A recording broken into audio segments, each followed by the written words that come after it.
This week we're crowning the best Nintendo game of 2024 and talking about our favorite third-party Switch games of the last 12 months. It's the final Toadstool Boardroom of the year.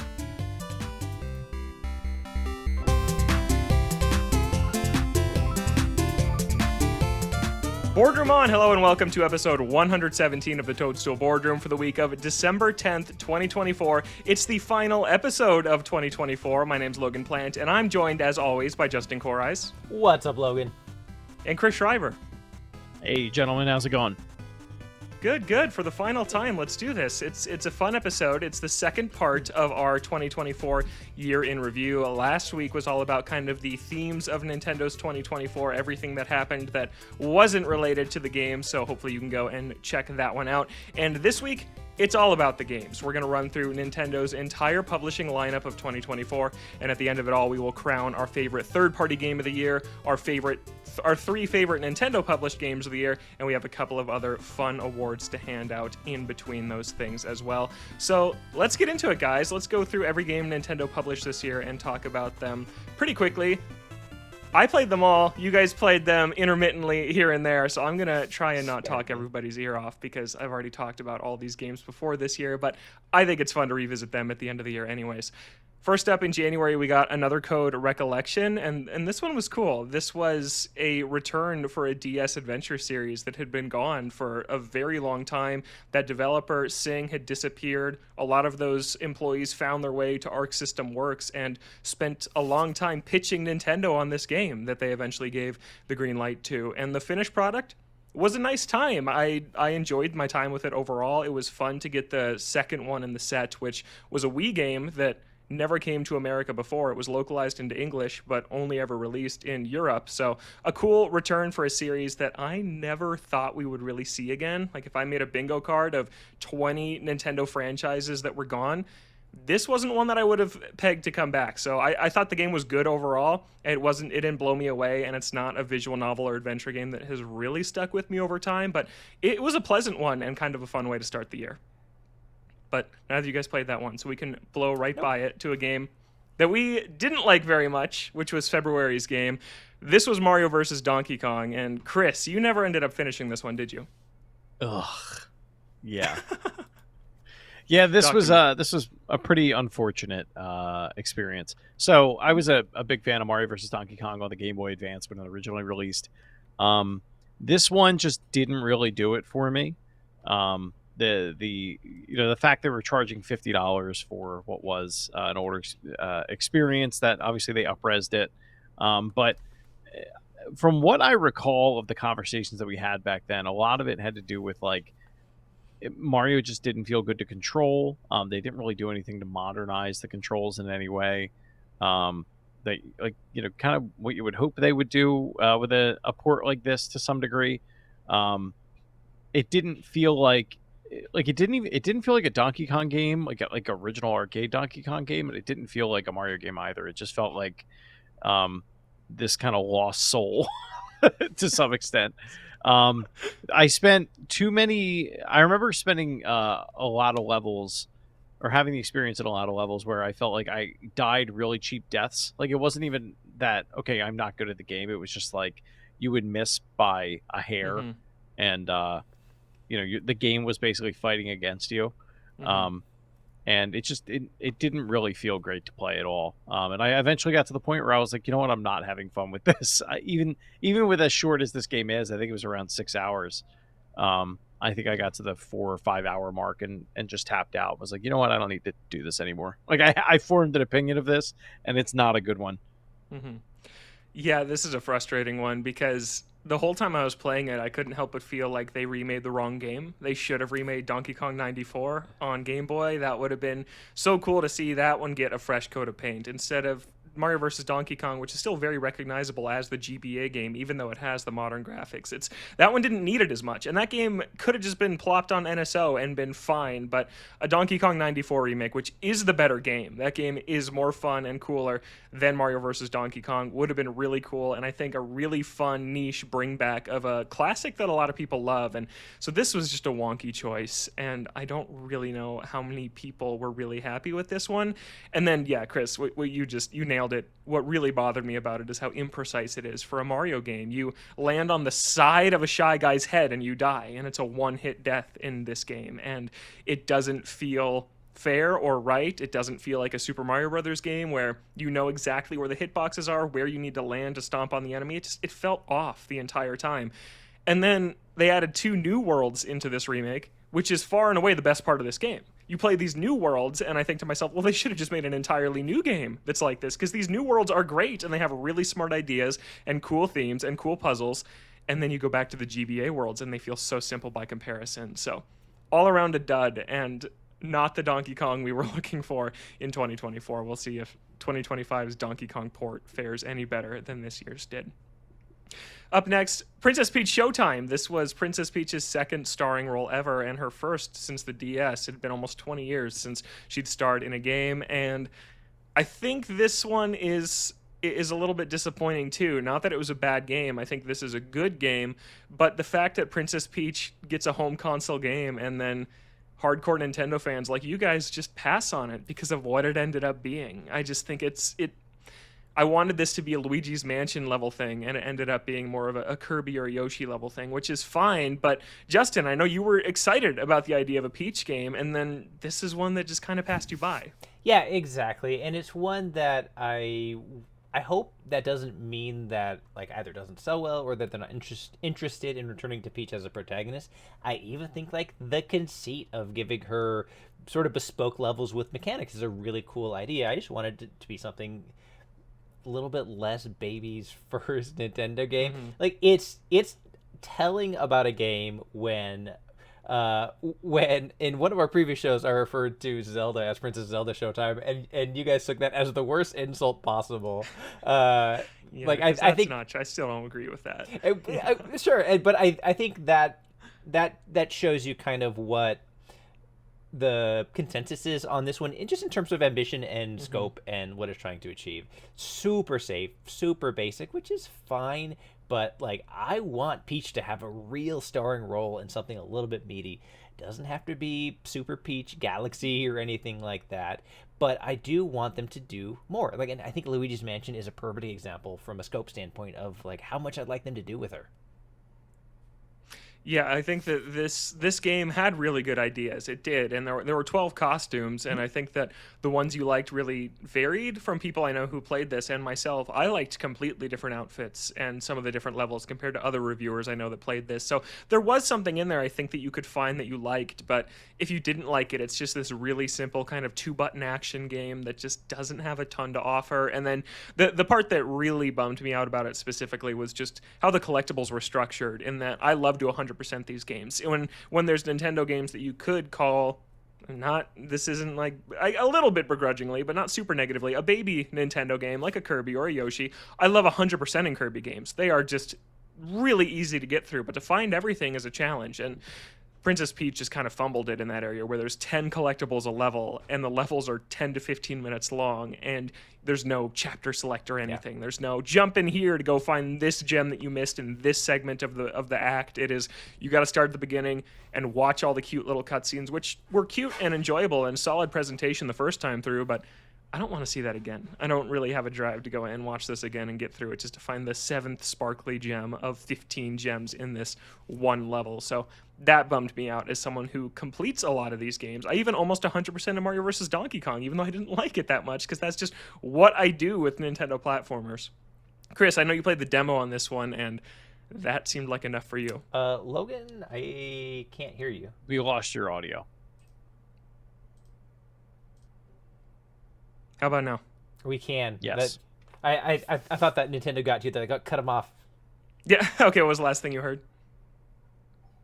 That you 100, even with Mario vs. everything. Donkey Kong, yeah, you 100% okay.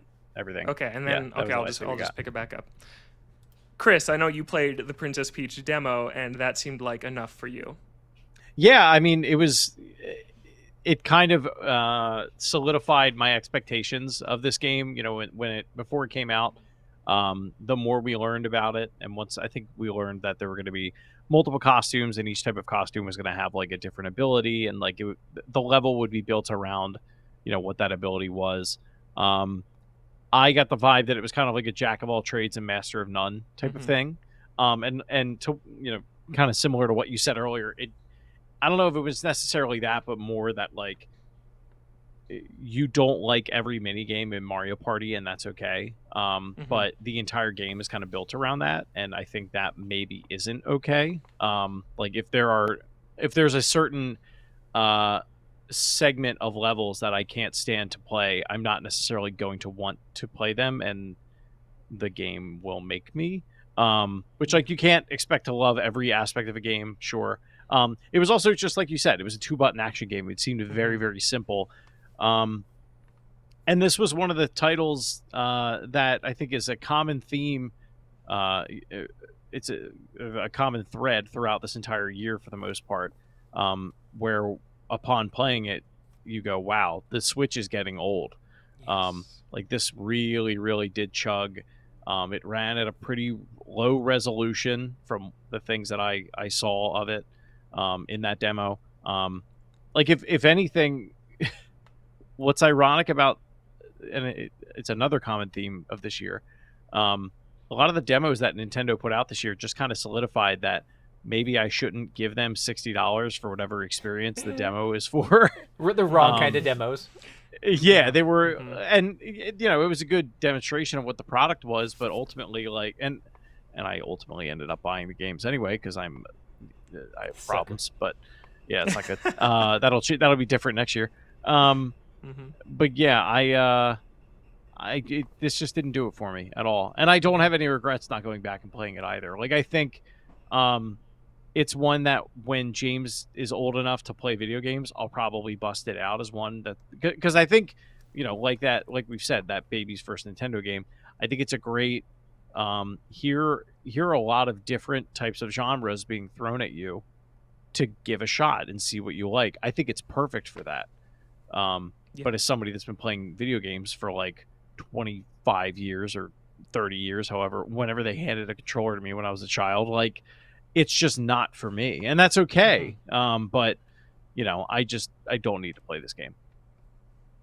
Yeah, I still think of all the ones that I was a little bit lower on this year. This one is, I still enjoyed this one. I still thought this was a good game. And yeah, Chris, what you just said, I think that younger players will love this, have loved this game, and will continue to. I'm sure a lot of kids will get this as a Christmas present coming up here in the next few weeks. And yeah, it's good for that. It's not like the next game on this list, Endless Ocean Luminous, which is just a bad game. It's Princess Peach Showtime was a good game, but just not that great game we were looking for. It did a lot of things well, but in the end, it was just kind of like, all right, that was pleasant enough, and I'll probably never touch it again. But no, I think if I was 7 years old and playing this game, I'd love it. It'd be one of my favorite Switch games. It's super fun and colorful and a lot of cool different things to do, and bounces from thing to thing really quickly and does that well. But yeah, as an adult Nintendo player, it's fine. Endless Ocean Luminous, though, is bad. This game is not good. Yeah, I can't believe, looking back, I played this for 30 hours this year. And yes, it was for a review, obviously, but one of the most frustrating 30 hours I've ever spent with a game. And a bummer, because it's a series that a segment of the Nintendo fandom wanted to come back. 2 pretty well-liked Wii games. And then this one just traded in handcrafted ocean worlds and exploration for randomly generated slop. And that's a shame that that's the direction that they went with this game. And it was ugly to look at. And the gameplay loop, you saw the entirety of it in 1 hour. And what a bummer. Not fun whatsoever. So you're saying you still haven't 100%ed it? Yeah, I haven't. No. I've never gone back to it. No, it's one of the few Nintendo games on my playlist profile that's listed as quit, because I'm never going to touch that thing again. It's done. I was cleaning out my Switch SD card the other day. That's when I deleted. I said goodbye to Endless Ocean Luminous. It's off the Switch forever. But yeah, just a real bad one. That was kind of a cool surprise in the Nintendo Partner Direct earlier this year, and then one that just didn't turn out. And maybe it could come back again and they could kind of return to what the first 2 did right. But yeah, this direction was really not fun to see. But just 3 weeks later came Paper Mario: The Thousand Year Door, which is one of my favorite, not just Nintendo games of the year, but games of the year. This was an absolute delight to come back. And pretty much a pitch perfect remake. There's a lot of different ways to remake a game, and this one was about as by the book as it gets. It was very faithful. This is essentially the same game. There's some really nice updates, though. They modernized Vivian's story and got it closer to the original, but even with some more nice modern touches that was really cool. They added quality of life improvements like swapping partners on the fly with that handy partner ring, just stuff to make this game more enjoyable to get through, and just kind of sanding off the rough edges. Like backtracking used to be really bad in the original. It's still here to an extent, but they revamped the warp pipe fast travel room, and they added some springs and other pipes throughout the levels to make getting back and forth just a little snappier and quicker, so you don't have to do these platforming segments more than one time. Then you unlock the shortcut, and you can just take that shortcut the next 3 times you have to go on that screen. So really smart improvements that just allow a game that's 20 years old to shine and still feel completely fresh. And wow, this could have come out today, and I would have believed that this was a new video game. And you can't say that about a lot of remakes, no matter how modern they feel. There's a lot of remakes that, yeah, this is still clearly an old game, but The Thousand Year Door, that game just holds up brilliantly, and it was so much fun to have that on Switch. And one I didn't think they were going to bring back, right? This is a cult classic people begged and begged for. And so when they announced Super Mario RPG and The Thousand Year Door both coming back, still kind of unbelievable, and I'm just super happy this one came back. And Chris, you've got to play it a little bit more at some point in the future when you have more time. I do. I mean, I really loved my time with this game. It's just, it's that like Nintendo physical collector curse where a new game comes and it goes into your Switch, and then you sit down on the couch and go, wow, it's not in there. I guess I'll play whatever, is either downloaded or in the Switch. Yeah. And I honestly think like that's what killed it. I think at this point, when I do get that Switch Lite OLED mod installed, that's probably going to be the one that I'm going to play. It's probably going to look really good on there. Yes. Just because of how vibrant it is. I'm also a little bit torn though, because since this came out, I did get the CRT, and I do have Thousand Year Door.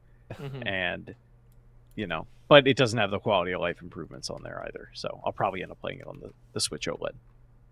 Yeah, I don't know if you can go wrong. If you wanted to play the original, it's still great too. The Switch version I think is better, but you're a frame rate guy too, and the GameCube one does run at 60 and the Switch one is at 30, so that could tip the scales. That didn't bother me though with this game. No, that's funny. I was thinking that would be a deciding factor for you. Yeah. No, normally it would be, but like it's just not that kind of game. Like I can tolerate a game running at 30 frames a second if it's solid, and this was.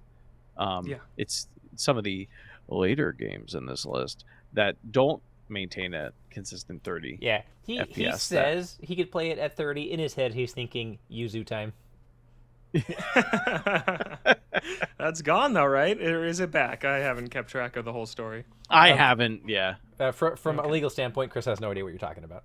Yeah, I don't know what. I've never heard of Yuzu. Like, what did Justin just say? Yep. Yeah.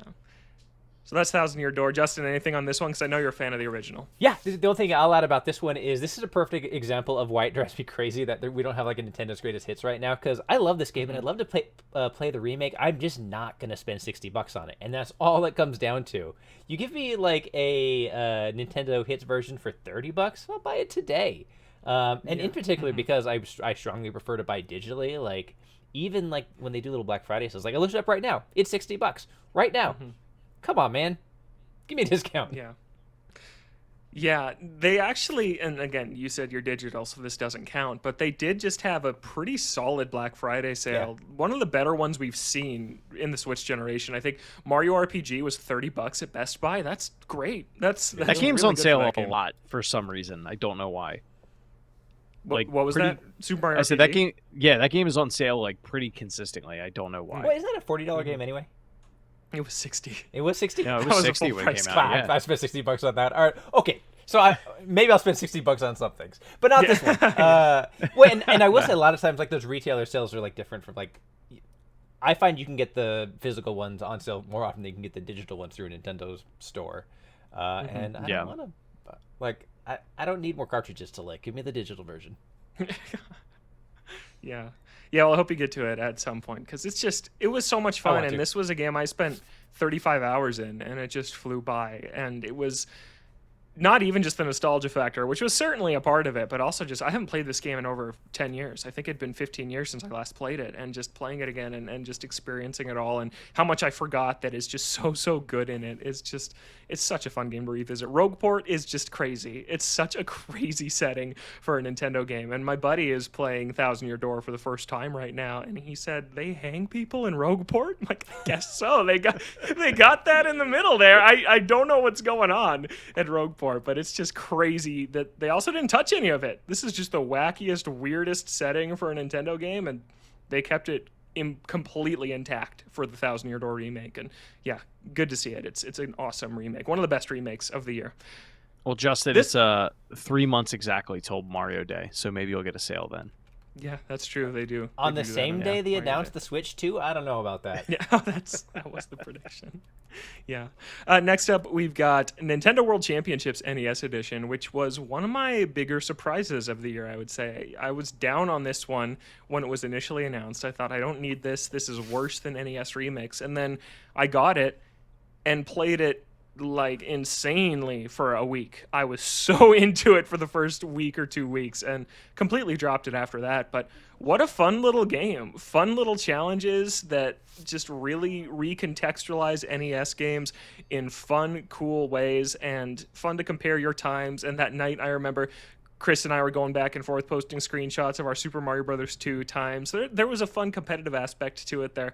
They lacked leaderboards, which was a huge oversight because of the thing I just talked about. Chris and I had to do that ourselves with screenshots, which you can't even directly share from Switch anymore.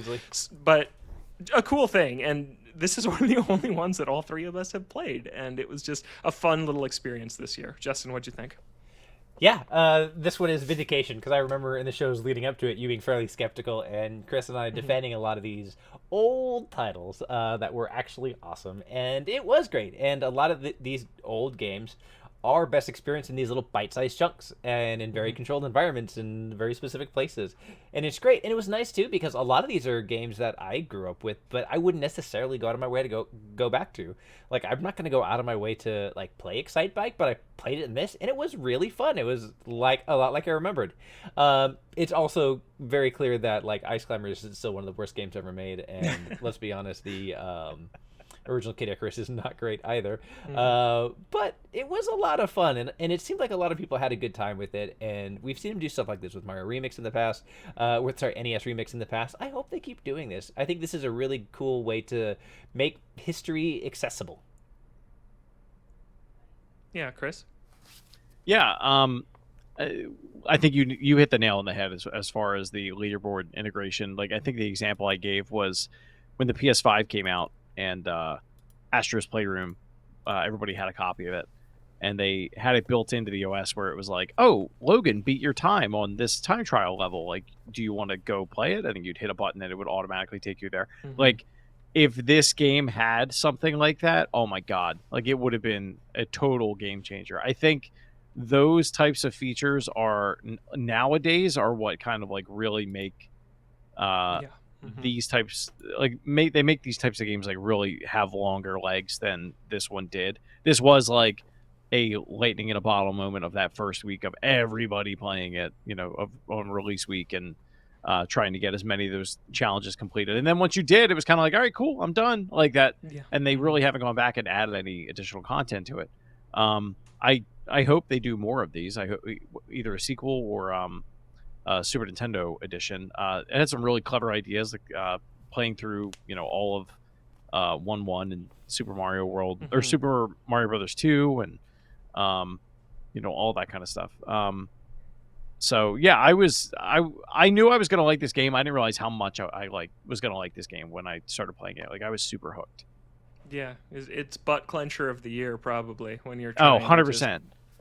Shave off those split seconds. I think that's especially those ones where it's like just move left to right for like 2 seconds and trying to figure out somehow to make it faster. Yeah. Like plucking the first turnip in Super Mario Brothers 2, and then looking at the leader, or looking at because that was one of the weekly challenges, and seeing at the end of the week who got number 1 on that, and just how did you do that? Like, it's crazy. Yeah, and then that one's a really fun local multiplayer one also. Justin and I got to do it at PAX this year. We played against a bunch of strangers, and doing that with 8 people, super fun. A really, really cool thing. Like, that's a great... I think when we talk Nintendo Game Night titles, Smash, Kart, Party, those are the ones that come to mind, but NES is a really nice one, I think, to bust out and play with 7 people, if you can find 7 people who want to play We Ice absolutely Climbers bodied in those bite-sized 4 chunks. people who were with us. Yeah, yes, we did. Yeah, it wasn't close. It was awesome. Close between Yeah. you and I, though. That came down to the wire. Yes. If you Yeah, recall. it was, I think, by 1 point by the Yep. end. Very, very Yep, close. you beat me by 8 point. And yeah, I wish that not every game has to be live service, but this is one where That would if be they had great, man. added more games over time or more challenges over time, it would have been... I would have revisited it, because the pins you got were really, really cute and fun to look at for beating the challenges, getting the A ranks, and the challenges themselves were fun. But yeah, this just... If they'd gone a couple extra steps, this could have been one that stayed in my rotation, but instead it was clearly a very cheap, get it out the door, sell it for $30, sell that physical one for 60, and let's make a quick buck. But yeah, I'd like to see them evolve it, and can we just stop making it only at NES? Let's do some Super Nintendo, because there's so much cool stuff that they could do with those. But a fun one this year. Next up, Luigi's Mansion 2 HD. Chris and I played this one. And Chris, you had a good story with this one on the show earlier this year where you really connected with this one.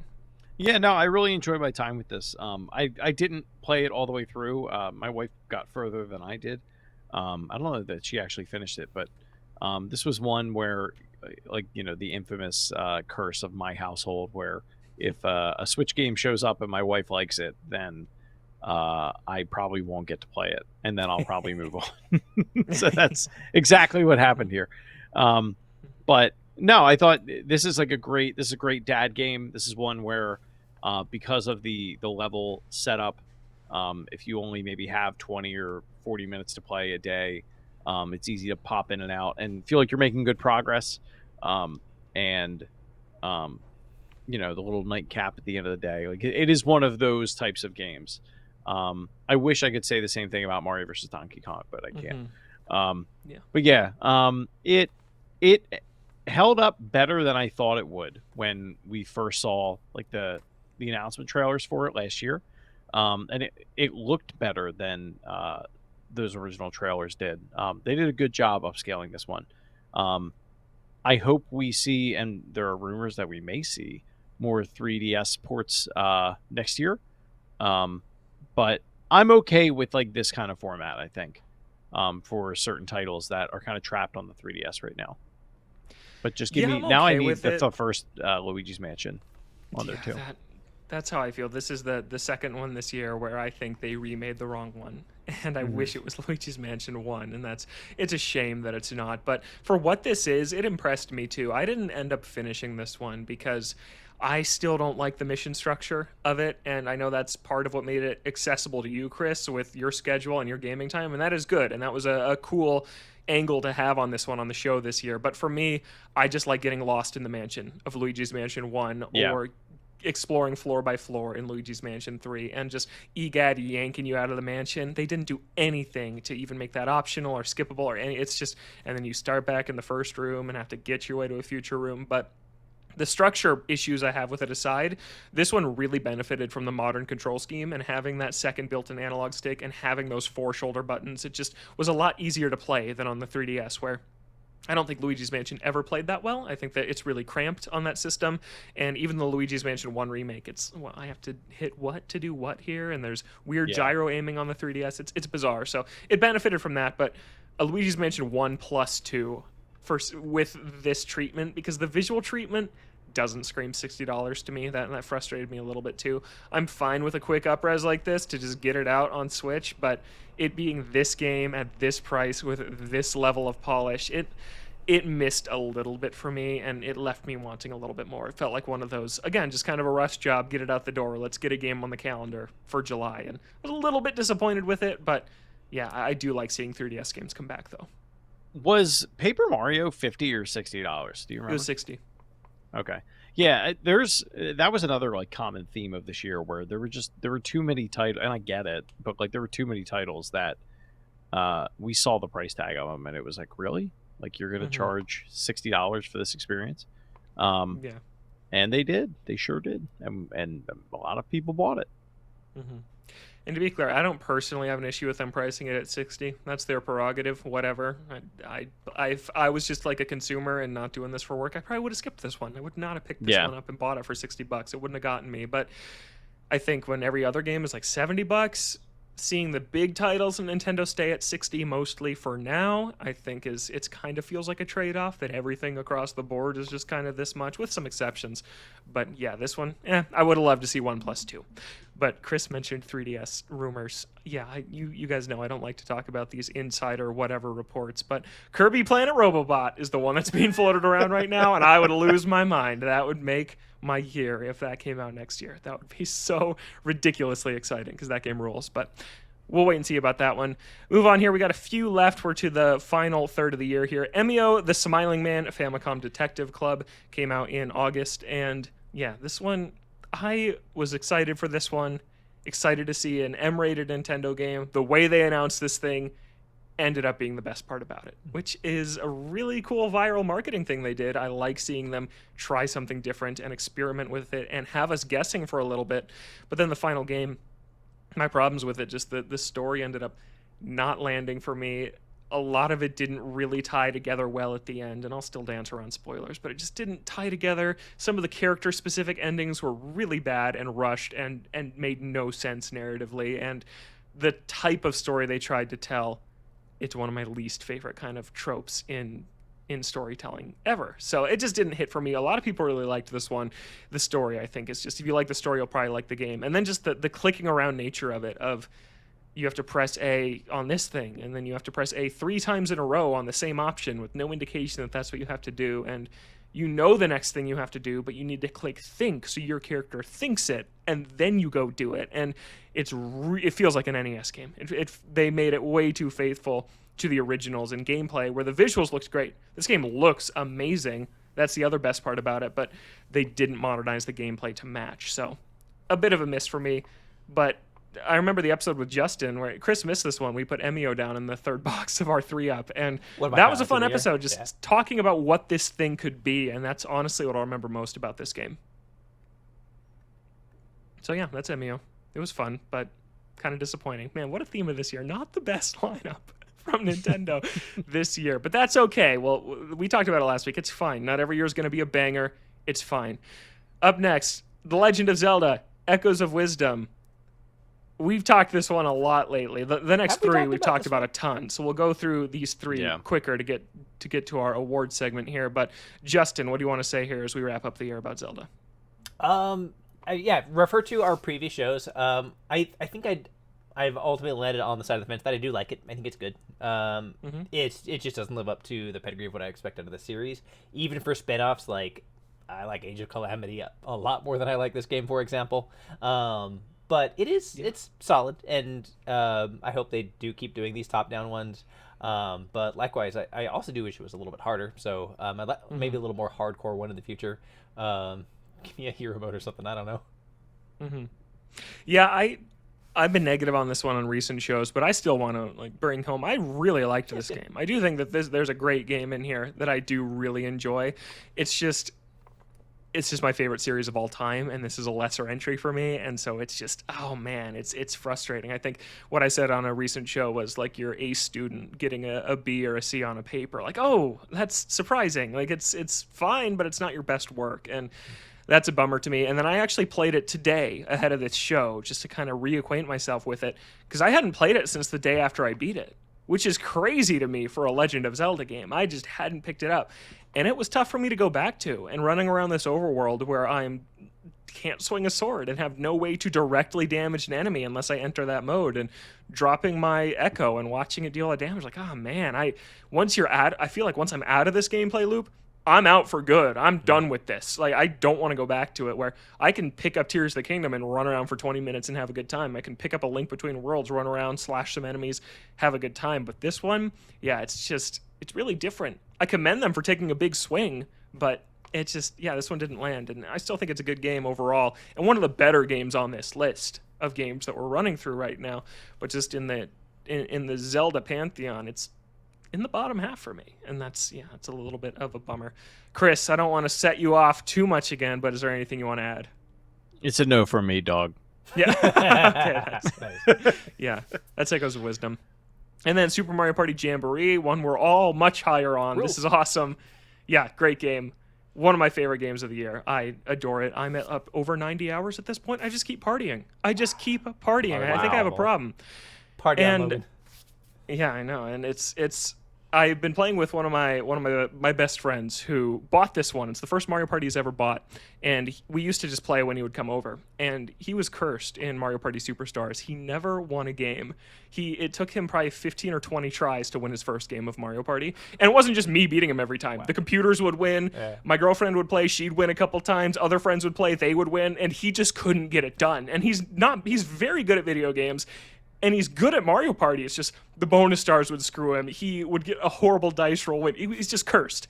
And so this one, I regret not starting like a thread on Blue Sky when this game came out of playing Mario Party with my friend. We'll update this every time he loses. He lost this one probably 15 times in a row before Saturday night we played, and he finally got his first victory. Amazing. So shout out. He finally got it done. He dominated. He won by like 5 stars, and it just the floodgates opened. But yeah, I'm still having a great time with this game. It's just such a great return for this series that I'm so in love with. Justin, I know you downloaded this game. Have you touched it anymore at all? Once or twice. When the kids have had like friends over, I boot it up for everybody to jump in. Nice. And it's perfect. It's like, here, kids, I'm gonna throw you at this, and then I'm gonna get in there and I'm gonna body you guys. And it's great for it. It's a lot of fun. Mm-hmm. I haven't done things like keep up with the daily challenges or anything like that. And I didn't think I would. But I still think I still think conceptually I like the idea. It's also just really common. You see that sort of thing in a lot of games nowadays, so it's very just kind of flavor of the day. But I think that this is like, going into the holiday right now, like if you need just a home run like game to pick up for your Switch, like this might be the one. Honestly, it's really, really good, and it's kind of one of the like definitive like games, not just in the series, but like for the this kind of swan song era of it. Like this might be the best game on the Switch this year. It might be. Yeah, we'll get to our awards and we'll decide that together. But Chris, any last words on Mario Party? No, I think it came out at a perfect time. We played it over Thanksgiving. We've been playing it anytime there's like an hour and 15 minutes, hour and a half after James goes to bed, and we're like, I mean, all the dishes are done. Do we play Mario Party? Like that's usually what keeps happening with Jess and I. Nice.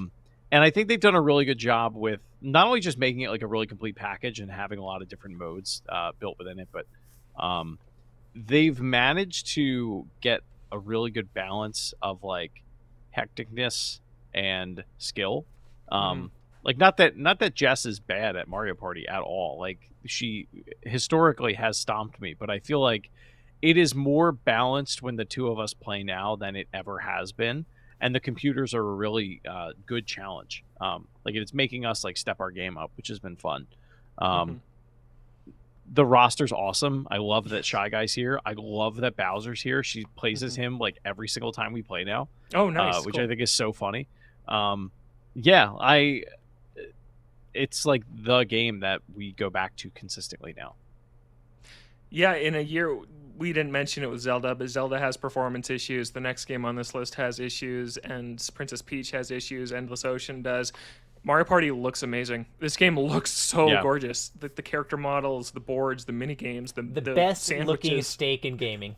Yes. Yeah. It's just amazing. Like Nintendo Cube's just figured out how to develop for this hardware, and they're nailing it. And yeah, this game isn't to the level of a Mario Kart 8 for me or a Smash Ultimate, but it's as close as Mario Party gets. Like this game rules, and combined with Superstars, you've got the 1-2 punch of the best Mario Party you could ever ask for. It rules, and yeah, what a fun game, and a game our community latched on to. Also, how many game nights of people hopping and playing Jamboree? I feel like the week this game came out, I played 2 or 3 games every day. It felt like I was just rolling dice, finish work, open Mario Party, and go. And yeah, it was a blast. So I love Jamboree. It's awesome. And then won't touch on this one for too long. Mario and Luigi Brothership. Yeah, you all know how I feel about that one. Not fun, not good, just really disappointing. And the more distance we get from it, the more I'm just like, what even happens in that game? And I don't. You gave that what, a 2, right? I gave it a 5. Give it a 5 out of 10. Doesn't mean bad. It means mediocre. Come on, better now. Than Endless Ocean. Don't do this to me. Yeah, and it's just disappointing. And I hope that the Mario RPG series can get a great new entry coming up. I hope that a new Paper Mario, a new Mario and Luigi, a new Mario RPG. I hope the next thing is just better than this. I'm sure we'll get a Paper Mario sometime early on the Switch too, and I look forward to seeing what that is. But we'll run through these next four really quickly. Splatoon 3 Side Order was awesome. Pokemon TCG Pocket, also awesome. Animal Crossing Pocket Camp Complete. This just came out, and Chris, you've been playing it? I did get it. I have played it a little bit. I think if you were an Animal Crossing player that is like looking for something else to do, and you, especially if you haven't played this, definitely check it out. Cool. I think it was $10 if you pre-order it. I think it's 20 now for the complete. Not yet, You not didn't until pre-order it? January. You've still Okay. got a little bit of time to get Okay, it for you cheaper. still have some time then. Yeah, I mean, I think if you're that into Animal Crossing and it's like the only game that you play on Switch, which I do know some people where that is the case, I think it's definitely worth checking out because I think that well has pretty much been tapped at this point. But I know there are people out there that like maybe they picked up a Switch during COVID when it came out, and this was really the only game that they played. They may not have even been aware that this existed. You know, and now you don't really have to worry about like, okay, now I got to check back in every 6 hours because I like waited for whatever the micro transaction currency is and all that. Like, I'm totally fine with dropping $10 on a complete game like this, if it means I can just play it uninterrupted. Yeah, it's cool because Pocket Camp came out before New Horizons, so Animal Crossing was popular but hadn't popped off like it did. And then by the time New Horizons rolled around, it wasn't receiving as much content as it was. So yeah, it was interesting that one kind of just faded away. And this is a second chance at it, and I'm sure it's going to sell well for them. I think that people will see this and pick it up that miss New Horizons or are just sick of New Horizons. I think that it could be a big win for them on mobile. So yeah, and then the last one I have here is the F-Zero 99 DLC, which was just awesome. That was such good support for this game this year. So that is the full lineup of Nintendo published software in 2024. So let's get into our award show, which we call the Toadies here in the Toadstool Boardroom. Here are the categories. We've got the favorite Switch game you played this year that didn't come out this year. You've got any fun personal award categories. Like Chris has a couple to hand out. Justin's got a couple to hand out. We'll go through our favorite third-party Switch game of the year and then the top 3 first-party games of 2024. So let's start with Justin. What is the best Switch game you played this year that didn't come out this year? The best Switch game that I played this year that didn't come out this year, and assuming this doesn't have to be a first party, it's Warframe. And so if you don't know Warframe, I honestly didn't know Warframe very well before this year either. It's a looter shooter kind of in the vein of Destiny or something like that. You play as effectively like a Warframe is kind of a humanoid, almost like robotic kind of suit kind of thing. And you got like extravagant powers and weapons and swords and things. And the reason it ended up on my radar is because I was asked to do a little bit of coverage for an event that they were doing. And so like just seeing the community there and talking to some of the devs, it seemed really cool, really interesting, and it's totally free to play. And so I dove into it and I started advancing it, and like it starts off pretty rudimentary, but it's got a really cool story and crafting system and constant updates. And they're just about to drop Warframe 1999, which is the next chapter set in an alternate 1999 with things like boy bands that somehow like get technologically infected and do these crazy things. And the really cool thing about it is because I came on late, unlike something like Destiny, which has frankly terrible onboarding, you can play through the entirety of this from the beginning, and it's pretty clear and pretty linear what you need to do every path of the way, and you can actually see them get better as developers, and the story gets better and more interesting, and they do more cool stuff with it, and then they become really excellent at it.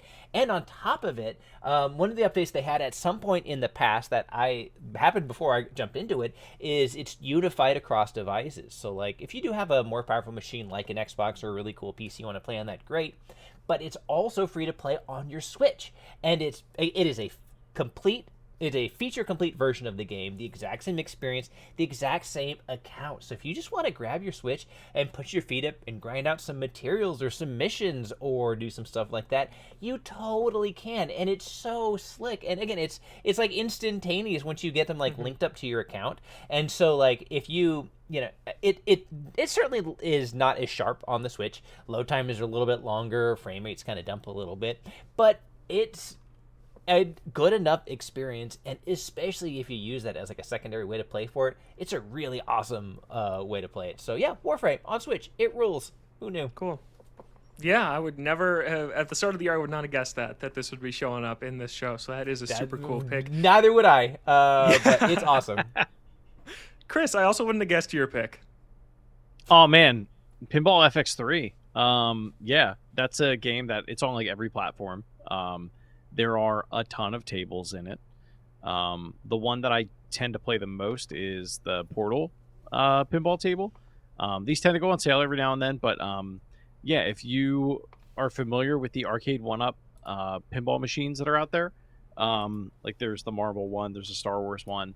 A lot of the tables that are included in those are available in Pinball FX3. Cool.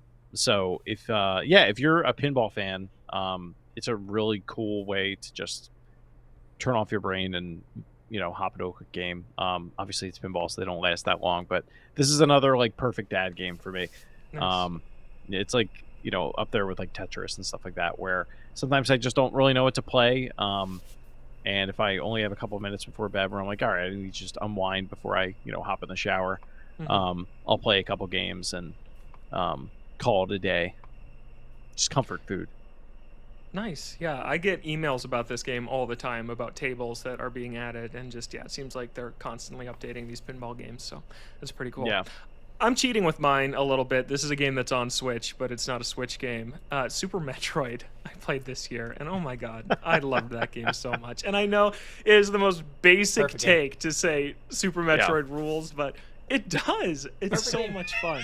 Yeah, it is pretty much perfect. There's almost nothing I would change about it. I'm hard pressed to think of anything right off the jump that I would change about it. I think that game is just immaculate. It's incredible, and I've listened to the soundtrack so much since playing it because it's just so good, and just thinking about unpiecing that world is just, it's so memorable and fun, and just feels like a real place that you're exploring as Samus. What a brilliant game. It's still a 10 out of 10 in 2024, and I just had the best time, and I'll never forget, I played it.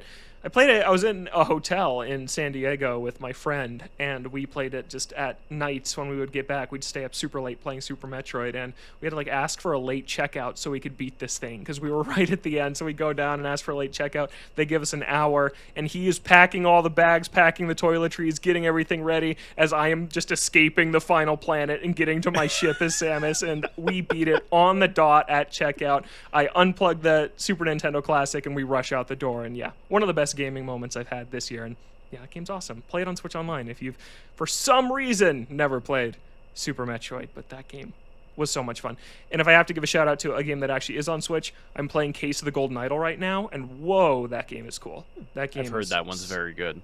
It's a Logan game through and through. It is piecing together these mysteries as you're just clicking and reading evidence and finding out who was sitting where at a dinner table when somebody got poisoned, and the way like plot twists are revealed to you by your own brain is crazy. It's something like even Ace Attorney doesn't quite do in this way. It's very, very cool. You're just sitting there trying these different answer combinations, and then you're like, wait, but what if she was sitting there? That would mean this, and that would mean this, and these chains just go off in your brain. Very, very cool. I'm playing it right now so I can play the sequel that is also on Switch that came out this year. Okay, next we have our fun personal award categories. Justin, you have two that you wanted to give out here.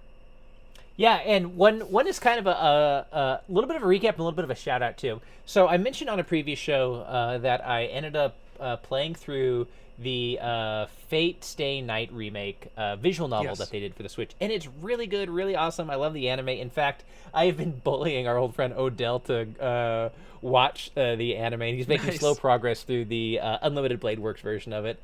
So shout out to Odell on that. And so that was really cool, and it was like, it's a really fun way to consume stuff. And I'm not somebody who's historically done a lot of visual novels. So to that effect, I also did mess around with one called Doki Doki Literature Club, which it is also a visual novel, and it's one where, like, by now I think most people know what it's all about, but it dresses itself sort of as kind of like a cutesy, almost like dating sim kind of thing, and it's not. And like a lot of people want people to be surprised by it, by what it does. The only thing I'll say is, like, you need all of the trigger warnings going into this one. Like it is it is hard. It is messy. Yes. It is like it is a like I'll say it's a psychological horror game. And what it in particular like it is horrifying you as the player with things that are going on. And like it's a challenging to consume visual novel, which I think is really cool. And the reason why it was on my mind today actually is like they sent out a press release that they had like 30 million players at this point for a visual novel. That's incredible. That like it's a massive success. If you go to things like PAX, you see a lot of cosplayers in it. You still see like booth setups for it. Like it's a huge thing. And like if you're comfortable with that type of content, it's extremely worth checking out. It's very cool. And again, like any other visual novel, just from a technical standpoint, it's perfect on the Switch. And in fact, one of the things that I discovered that I really like is this is one I actually will take out of it, out of its cradle, and like I'll just set it on the counter while I'm doing something, and like I'll just have one of my like Joy-Con like in a hand just to like advance it, or even set the auto advance, and with like Bluetooth headphones on. It's really good. So shout out to that one. Nice. Yeah, visual novels are great. There's a lot of good ones on Switch. It's also just a perfect. Yeah, I need to machine find some for more. those. Like I want to continue dabbling. Yeah. Cool. Danganronpa. And you have one more. You have one more thing written down here, Justin. Yeah, so the best game I played on every airplane ride this year, and I will visit my official. So here's my exact airplane ride every time I've been on an airplane. Usually I sleep because I'm a great travel sleeper, and I'll throw on my like noise canceling Bluetooth headphones. And I was listening to a lot of Billie Eilish this year on airplanes. One, because she's great, and two, because her latest album is perfect for falling asleep to. And then the other one is 13 Sentinels, which I mentioned on the show before, which has a lot of. It's not like a straight visual novel itself, but it's very similar. Like it's a very story driven, just a lot of dialogue, a lot of conversations, with a little bit of like puzzle elements, like going to a spot, interacting with things in the correct way to get the story to advance.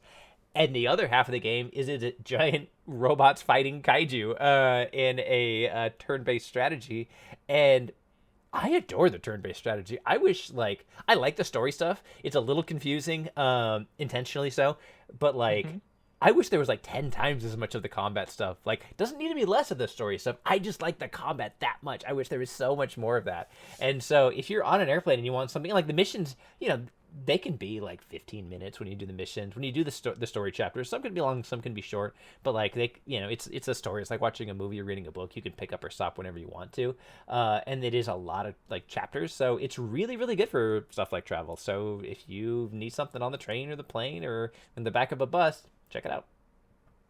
Nice. Good awards. I love that title. Best game I played on every airplane ride. That's good. I hope we can get a follow-up to that in 2025. Chris, how about you? Your 2 awards you have to give out here.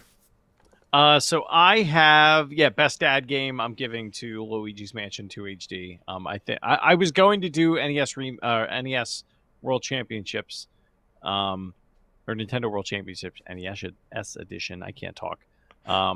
But that game just doesn't have the staying power. Like I feel like, and it also like I would say it's not a good dad game because it's very easy to lose time when you play it. Like I think I played that game for like 4 hours the first night I hopped into it, and I didn't know.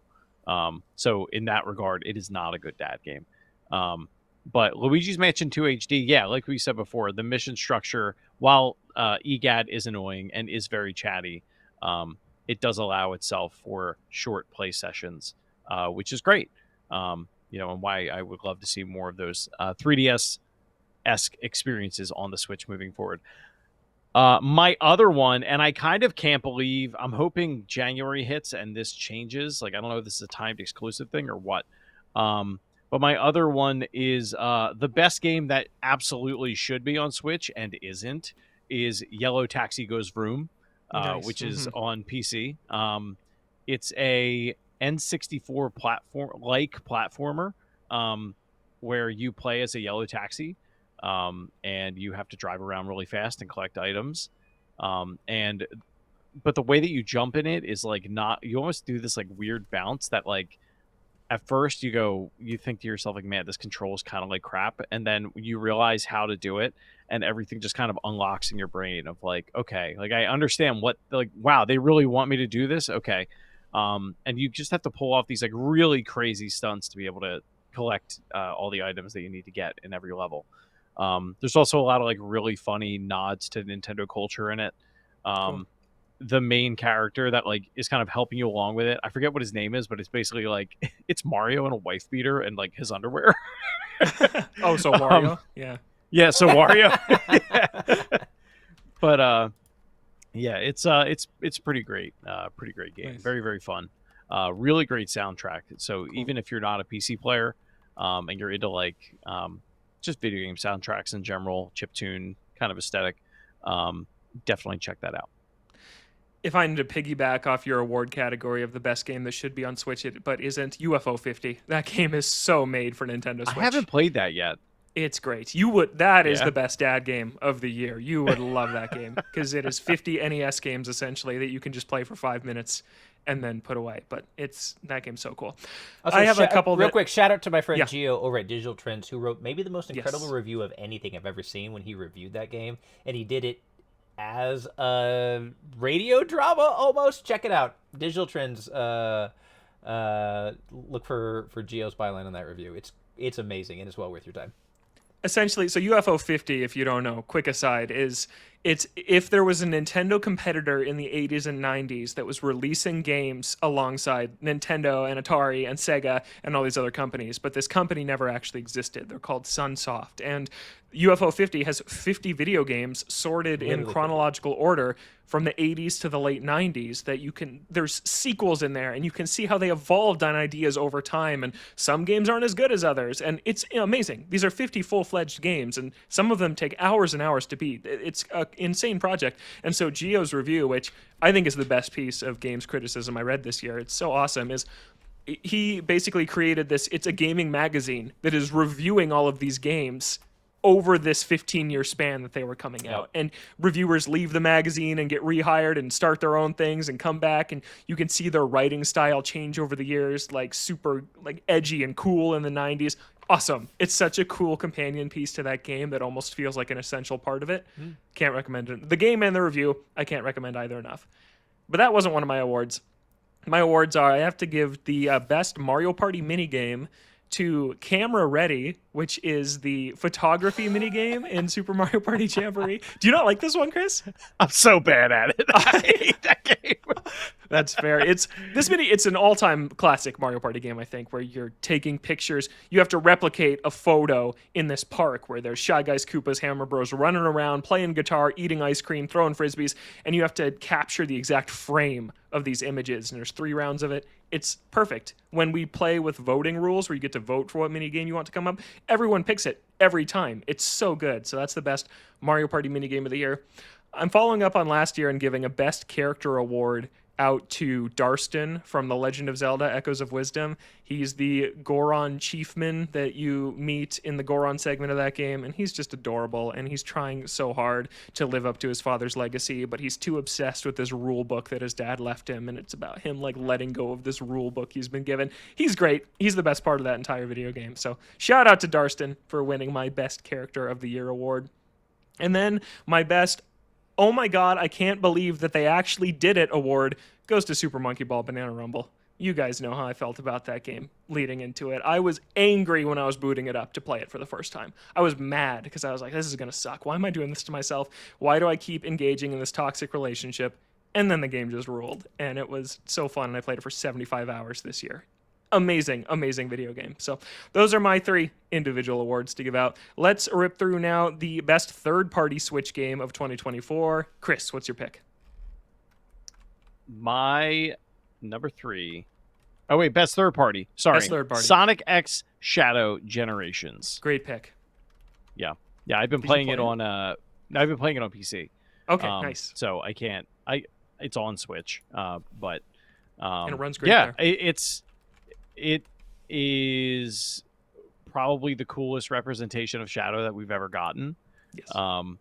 Every like thing that he does and every decision that is made about him is just like in an effort to make him look cool. And it knows exactly what it's trying to do, and I think it nails it really well. Even if it is like very cheesy and very like, it understands what its own DNA is, and it really Yes. leans into it. And I'm all about it.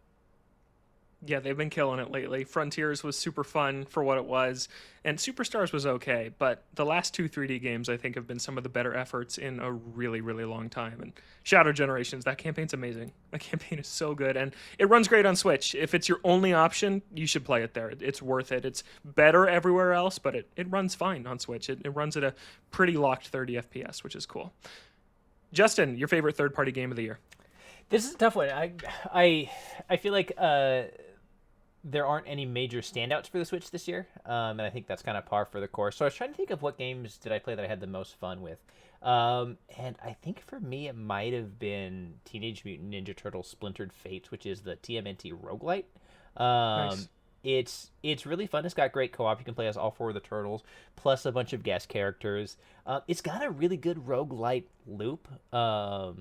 Where like the small incremental upgrades you make after unsuccessful loops like are meaningful, and they do build up. If you die really quick, you don't get a lot of them. If you make it really really far in a run, you do make a lot of progress. It has a really good like post first clear loop as well, which is again just a really common thing. Like if you played Hades, you know that like escaping isn't really the end of the game. That's kind of when you start the end game loop. And so I enjoyed it quite a bit. It feels like it feels like it does a good job of bridging that, and I would say it is extremely Hades. It does a good job of like adapting Hades to the TMNT style, with plenty of like radicals and pizzas and things like that. And as a kid who grew up with it, like it's really charming in that way. So yeah, I think that's got to be my pick. Nice. Yeah, that's a fun one. I'm between three here. I kind of four, but one doesn't really count. Ace Attorney doesn't really count. It's a port. Amazing that game finally got localized, but I didn't count it here. And then Monkey Ball, Dragon Quest 3 HD 2D remake. But my winner is Prince of Persia: The Lost Crown. This game just blew me away If I had back in played that, I January. think that would have been mine. Yeah, I think both of you. I think both of you would love this game. It's just one of the best Metroidvanias I've ever played. It's just amazing. Its platforming is exquisite. Its mechanics are clever and new, and it runs brilliantly on Switch. It's just everything you could ask for a third-party Switch game. They nailed it. And yeah, it's a shame what happened with the studio. Ubisoft kind of dissolved it. Just a huge bummer for one of the best games of the year, and yeah, one of the best Metroidvanias of all time. It's incredible, and I haven't played the DLC yet, and at this point I'm kind of saving it because there's never going to be a sequel to this game, so I got to play it when I'm really itching for it. But it rules. It's so good, and it's $15 right now. It's on sale right now too. Yeah. Yes. So go check it out. But that's my favorite third-party game of the year. Okay, we have the top three first-party games of 2024, and I see you three have the same ones, and I'm just gonna latch onto this too and say that this is the boardroom's top three. I think Zelda would slot into my personal number 3 slot, but I'm going with what you guys have here. So before I read the boardroom's top 3 first-party games of 2024, here's our listener picks before we read that off. Squidcal says, best Nintendo published game was Zelda, hands down. Best game on Switch was Prince of Persia. Great choice there. Chad says, my favorite Nintendo game published in 2024, Splatoon 3, Side Order. Yes, phenomenal DLC. That was such a fun expansion. And then Chad's favorite third-party game published on Switch in 2024, I think a game we all missed, Unicorn Overlord, the Atlas, kind of the next game from the 13 Sentinels team. So yeah, that one, a lot of people like that. I like Atlas. I like turn-based strategy. I think that's one I would love, honestly. Cool. Yeah. Jake says the best Nintendo published game is Super Mario Party Jamboree. The best Nintendo re-release is The Thousand Year Door. And the best game on Switch overall is Animal Well / Balatro. Yeah, great picks. Animal Well, another great Metroidvania that Prince of Persia just overshadowed for me a little bit. And then games Jake liked more than the consensus. Luigi's Mansion 2 HD and Nintendo World Championships NES Edition. I think Chris is right there with you, Jake. Those are two of his favorites this year, too. Then Blee says favorite Nintendo published is Echoes of Wisdom, and third party is Animal Well, which is Blee's personal game of the year. Rafe says the best Nintendo published game is Paper Mario: The Thousand Year Door, and the best third party game is Balatro, although I'm going to start Prince of Persia soon. You're in for a great time.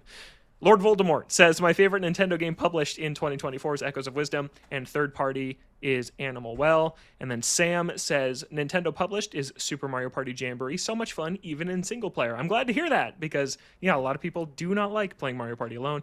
And third party is Prince of Persia, The Lost Crown. Such a wonderful game. Rest in peace. Yeah, agreed. And then Sam's random shout-outs. Another code, Recollection. Love the vibe of the game despite not having the best controls. Yeah, I agree there too. And then The Legend of Heroes, Trails Through Daybreak. Really great, even though I'm still in Chapter 2. Text is tiny and handheld, though. Yeah, I know my sister loved and played that entire game this year. And the sequel is already coming out in February on Nintendo Switch. So those are our community's picks for the best games of 2024. The Boardroom's top 3. Number 3, Nintendo World Championships NES Edition. Sure, I'll join you guys in that one. Yeah, that was a fun time. Number 2, Paper Mario: The Thousand-Year Door. And the Toadstool Boardroom's Game of the Year for 2024 is Super Mario Party Jamboree. Of course it is. Yeah, what a fantastic game. One of the best Switch games as well. So yeah, that's last year's Tears of the Kingdom, this year's Super Mario Party Jamboree, and I don't think we did an official Game of the Year in 2022. I don't think so. Did. I don't know what it would have been, though. Not Scarlet and Violet. 2022? Definitely not Scarlet and Violet. God, yeah, that not episode? Mario Strikers.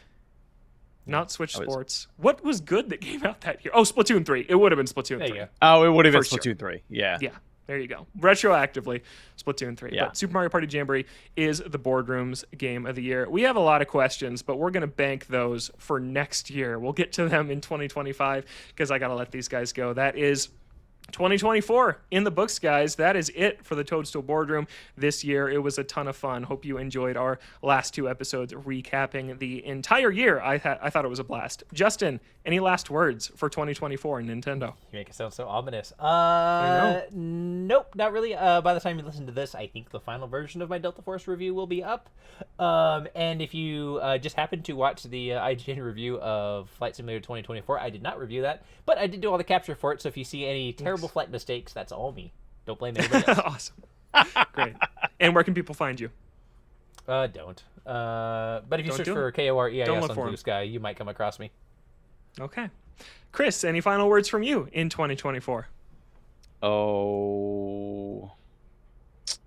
Indiana Jones is pretty good. Nice. I'm intrigued. Not a Nintendo game, but it's pretty good. It's no, No, I'm enjoying it too.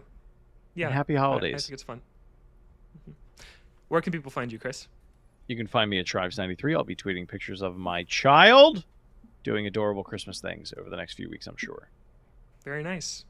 Yeah, I just want to extend a thanks to our listeners. Chris read the Spotify Wrapped stuff last week. We grew a ton this year, and we have an awesome community. And we had a ton of fun in the Discord with everyone this year, and the game nights, and just all your emails, all your listener questions. Super fun to make this show for everybody. We got a theme song this year. Like, it was just a super fun year for the show, and what was a quieter year for Nintendo. And we just ran through the software. Kind of we weren't super blown away by much of it. There was some fun spots in there, but it was still a blast covering Nintendo this year, and just knowing we're waiting for next year. And boy, next year is going to be a ton of fun. I said this last year because we all thought it was going to be this year, but I'll say it again. Next year is going to be huge. I can't wait to see what this Switch successor actually looks like. I can't wait to hear our 2025 predictions. I think they'll go crazy because anything feels possible right now, and I can't wait to bring everybody along for the ride. 2025 is going to be a ton of fun. So for me, just thanks for listening in 2024. It's if you found us this year or if you found us before, we're super grateful to have you listening to our show. We love making it. It's one of the highlights of my week, and hopefully it's one of the highlights of yours listening to it too. So that's it from me in 2024. Can't wait to see what Nintendo has in store for us next year. Maybe another alarm clock. We'll see. It's going to be a ton of fun regardless. God, I hope so. You can find me on Blue Sky at Logan J. Plants, and you can find the show on Blue Sky at Toadstool Boardroom. Send us an email, toadstoolboardroom@gmail.com, and join our Discord. There's a link in the description of every episode. That is 2024 in the books. Thank you so much for listening, but that's all the time we've got. I got to get back to playing Animal Crossing New Leaf on my Nintendo 3DS. Have an awesome rest of the year, awesome holidays, whatever it is you celebrate, or if you don't, just have a nice end of the year, and hopefully you enjoy some rest and relaxation, and get ready to go because 2025 is going to be a doozy, and we can't wait. But until then, I'm Logan. For Chris and Justin, we'll see you next time right here in the Toadstool Boardroom.